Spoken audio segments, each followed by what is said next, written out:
Se você, assim como eu, já mentiu mais de 2 vezes, você corre um sério risco. Em 2013, eu trabalhava em uma empresa de tecnologia e na parte de vendas. E todas as vendas que nós fazíamos, toda a negociação era direcionada pelo nosso chefe, o Vone. Então, nós levávamos para ele sobre o cliente e ele informava qual o preço, qual o prazo, qual a forma de pagamento, exatamente tudo sobre aquela venda e como deveria ser conduzido para o cliente, para aquele devido cliente. Acontece que nessa época, ao invés de fazer aquilo que deveria ser feito, eu preferia, na maioria das vezes, dar uma desculpa ou contar meias verdades. Quando a gente chegava para prestar relatório daquilo, você fez exatamente isso? Sim, fiz. E contava meias verdades. Se apertasse muito, eu fazia uma enrolação. Se apertasse demais, eu contava uma mentira. E eu não sabia, né, naquela época, que meias verdades, enrolação, é tudo uma coisa só. Mentira.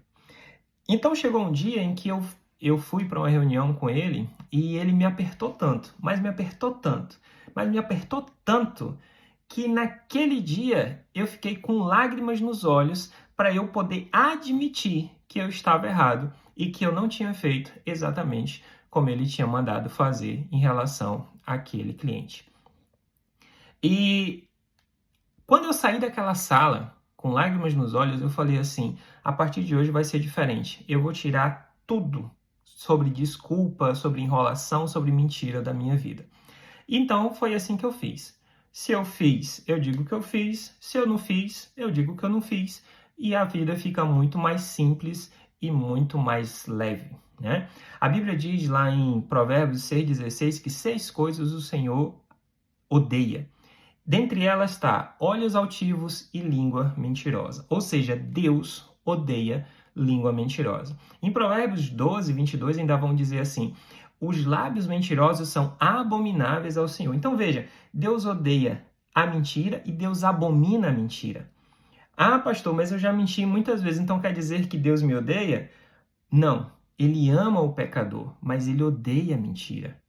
É tanto que ele provou isso na cruz do Calvário, morrendo para poder pagar o preço pelas nossas mentiras, pelas minhas mentiras e pelas suas.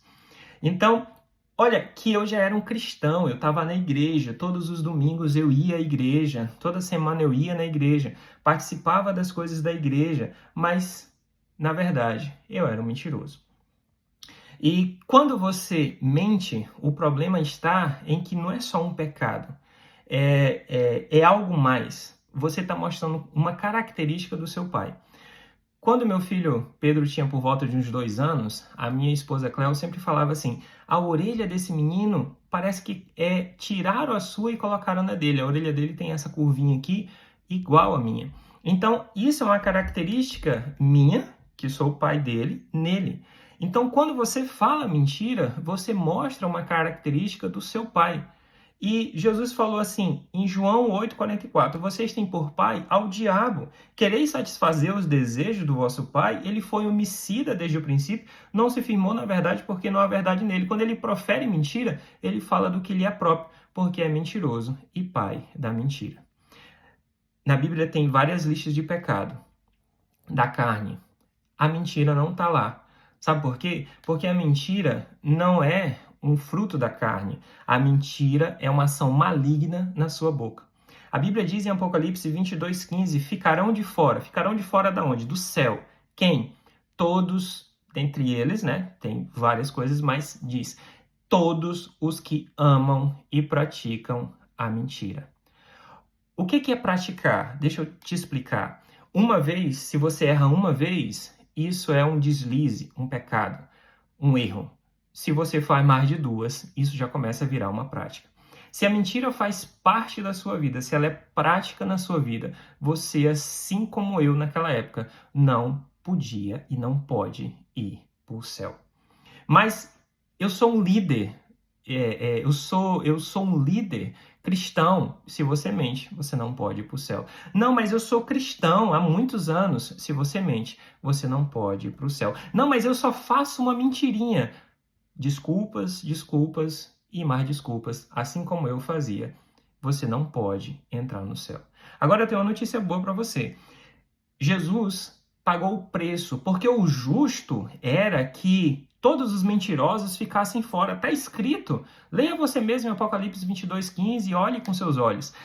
Era justo que todos os mentirosos ficaram de fora. Agora, Jesus pagou o preço para que ex-mentirosos, como eu, como você, pudéssemos ter acesso ao céu e pudéssemos ir para o céu e viver com Deus. Para que pudéssemos nos converter dos nossos pecados e ter acesso ao céu. Então, se a mentira faz parte da sua vida, tire ela. Ela só traz danos, problemas e perturbações para a sua vida. Jesus tem uma coisa melhor, a verdade.